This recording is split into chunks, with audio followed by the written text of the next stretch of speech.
So in this video, I'm going to tell you about what it was like for me to grow up in the Bruderhof, and I hope you find it interesting and enjoy it.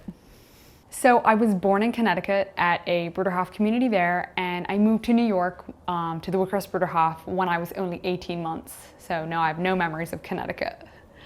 I spent the rest of my childhood there. My parents are Eddie and Dorley, and I have 7 awesome siblings.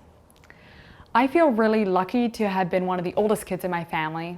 I'm the third, because I learned how to take care of younger children, cook and tidy up our house. That is, if I wasn't sneaking off to read my book.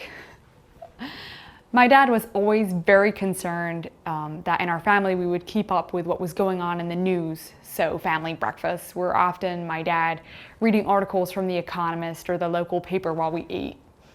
I can't remember a time when we didn't go off on weekends to visit a neighbor or bring vegetables or just chat. I always knew that my family was from a community, but I never felt like I was missing out on what my friends who didn't live at the community had.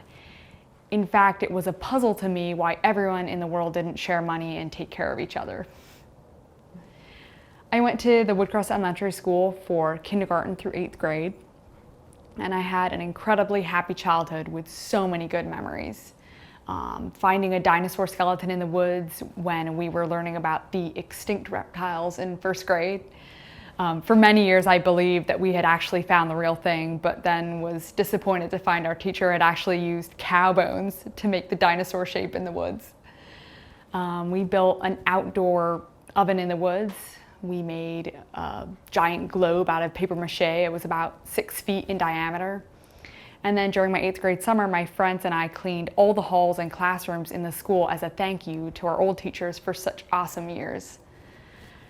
Looking back, I would say that I think my elementary and middle school years were so happy because I was secure with the fact that what was expected of me by my parents in my house was expected of me in my school life as well.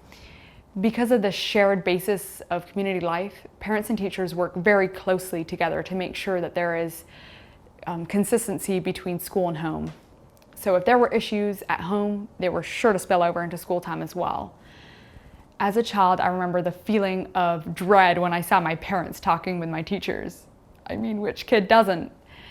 But after things were figured out, I always remember feeling happier.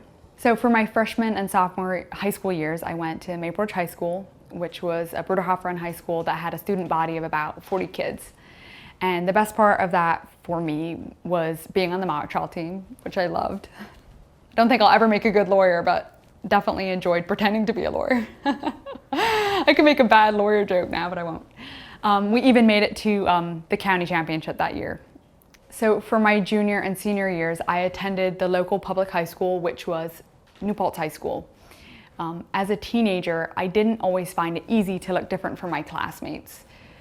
I didn't mind being asked where I was from and why I wore a dress, but what bothered me more was when people didn't ask me and just assumed things about me. That said, I made many great friends that I've stayed connected with ever since.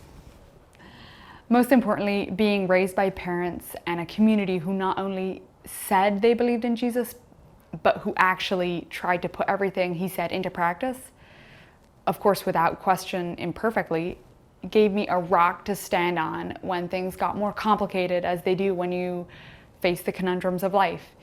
Bottom line, I know I'm extremely privileged with the childhood I was given, but rather than make me feel guilty, I mean, why do I deserve it and other kids don't?